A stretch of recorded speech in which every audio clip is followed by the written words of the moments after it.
and not have anything collapse on top of me. I'm good. I'm good. Oh, a storm's down. Monday, Monday.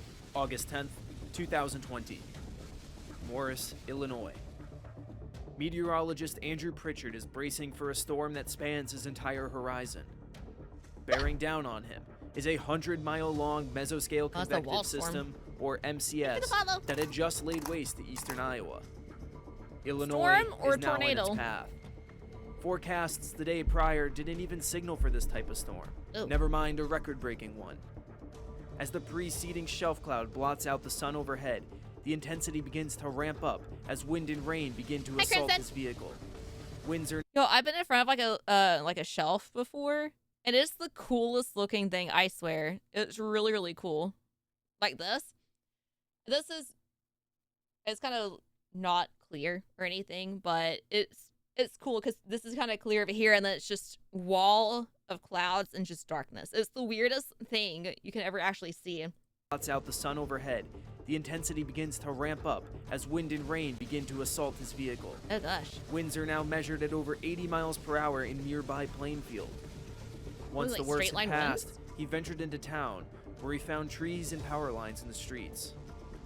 This was not an isolated site, as the swath of damage left was hundreds of miles long, spanning several states. The worst could be seen 170 miles to the west of Morris, where Cedar Rapids, Iowa, took the brunt of the storm. So it's just Gusts a storm? of 140 Straight line miles winds, per I hour guess? ravaged the city. Oh my god. The August 10th derecho would go down as the costliest mesoscale storm in American history, with a staggering price tag of $11 billion in damage to both property and agriculture. 1.9 million utility customers would be left When they without say like straight line power. winds, or sometimes even worse than Hundreds of tornadoes. injuries were reported, and unfortunately, there were also 4 fatalities associated crazy. with the storm. How is it possible that a storm of this magnitude could go unforecasted for such a period of time that even the morning of the storm, it was unrealized the scope of what was going to happen? How long What ago does was it the take storm? to spawn a storm that can last nearly 24 hours and span nearly 1,000 miles? 24 Let us hours? take a deeper look into the August 2020 Midwest derecho. It's crazy. Derecho in my state that started grass fires?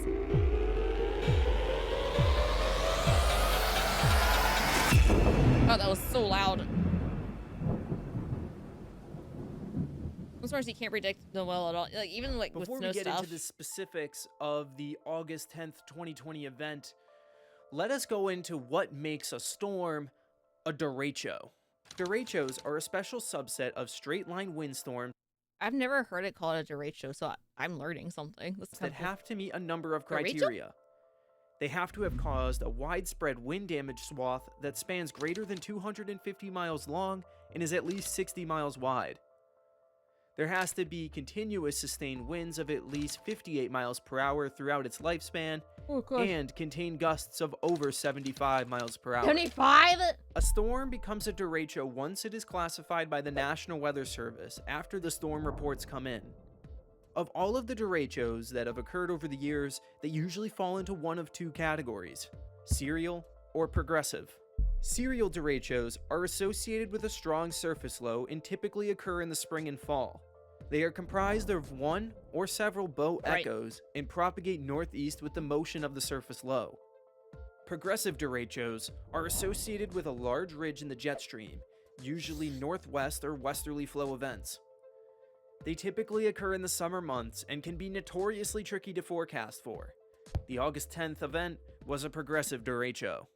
With derechos being such large-scale storms with bowing segments of over 100 miles long, with all of the forecasting infrastructure that we have nowadays, these, in theory, should be easy to forecast events. However, this isn't quite the case. The atmospheric ingredients needed for a derecho are actually not like a super certain part of the abstract. country they are. In fact, during the summer months, they are actually present many days out of the summer.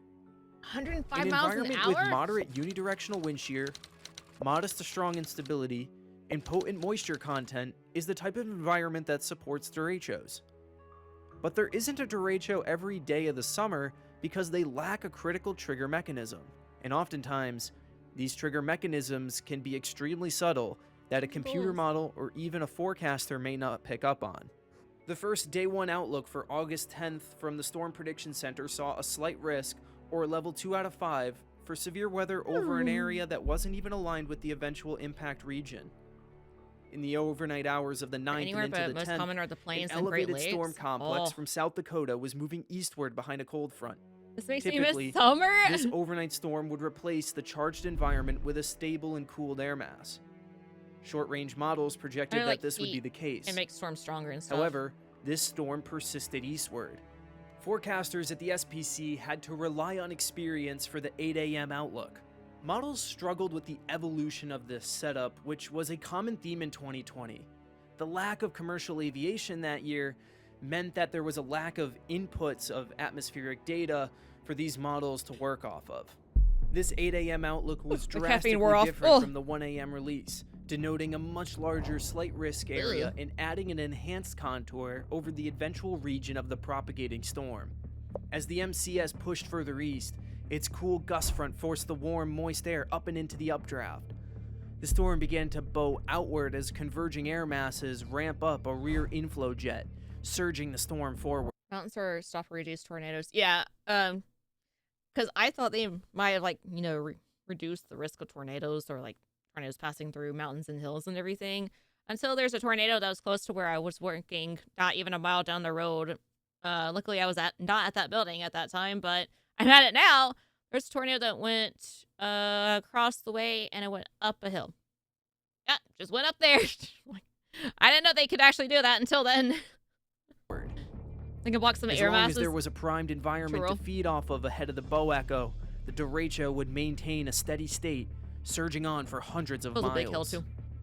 Just You had to before look up. noon, the Storm Prediction Center In the upped the distance. risk once again to a moderate risk, the second highest category, Ugh. driven by a 45% hatched wind threat. Just west of Cedar Rapids, the MCS overtakes the cold front, entering an even warmer and more unstable air mass. This sudden change in fuel supercharged the derecho, prompting extremely volatile downbursts. I like the way that's moving. A mesocyte site in Atkin, Iowa, just west of downtown Cedar on Rapids, the interstate when this measured the happened? strongest wind gusts of the event Oh at my gosh. 126 No, miles thank per you. hour. Damage around Cedar Rapids indicated wind speeds of up to 140. And it's just a tornado. Even A more non-stop alarming tornado. were the miles upon miles of farm fields once filled with corn, now all flattened. The Okay. storm was not finished after Iowa, however. The environment was still locked and loaded in northern Illinois and into Indiana. This is where Andrew Pritchard would document the historic storm firsthand. It's basically like a hurricane in a way. Just more straight line, I guess. Even outside of the most intense damage in eastern Iowa, northern Illinois was severely impacted. It wasn't until nighttime when the derecho would Oh, that's the finally weaken worst. over the Indiana-Ohio border, a whopping 700 miles from its origin. Gosh. Impacts from this derecho would be felt in the You're weeks, chasing that one? months, and years to come. So you, The like, sheer just chase volume storms of as agricultural well? impacts from the storm Because I know a lot of people was do borderline tornadoes. astronomical. 14 million acres of crops had been in the derecho's path, which accounts for 66% of all Oh, of Iowa's gosh. corn and soybean yield for the year. The worst impacts accounted for 20% of Iowa's total yield, rendering it near total loss. Not only were the crops impacted, but much of the supporting farming my- infrastructure had Look at also your been flowers and damaged. everything. An estimated gone. 100 million bushels worth of grain bin storage had been destroyed, alongside many of the grain Pictures are elevators scary. I and can other see that harvesting now. equipment. I never knew about To derechos. I didn't know compound the there's like a name devastating for effects of the storm, response stuff from like government that. officials was delayed, taking 3 days for aid efforts to begin. Local residents felt ignored, and it took individual efforts banding together to help those in need. Dang. Federal response was lackluster, likely given the ongoing pandemic and upcoming November Oh, election. lag. Hello? Nonetheless, it became No a site Wendy's! of neighbor helping neighbor to help get places like Cedar Rapids I'm back hungry on their again. feet. The I want a August Wendy's 10th, burger. 2020 derecho that swept across the Midwestern United States stands as a stark reminder of the unpredictability of some of these severe weather Ash events. trees? This particular progressive derecho left a lasting I feel impact, like I'm just like a child causing sitting next to him. widespread damage across several Hi. states and affecting millions of people. The rapid evolution of this storm, coupled with its intensity, posed many Those challenges don't break for easily? both Oh. meteorologists and first responders when it came to One of the both most insane derechos I've forecasting ever and chased. responding to the event. The aftermath of this event highlighted the importance of a robust early warning system, as well as measures in place to respond to the disaster itself so that communities can have a lessened impact. Ugh. As meteorologists continue to research the August 10th, 2020 event, there are lessons that are being learned that can be applied to both the forecasts and responses to the next sudden derecho event. My gosh. And as always, stay safe out there Yeah. when it comes to severe weather. I agree.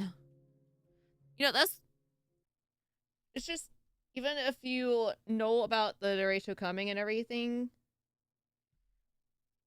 like, how you can't really prepare for it unless you have like an underground shelter where you can just chill in for the time being, I guess.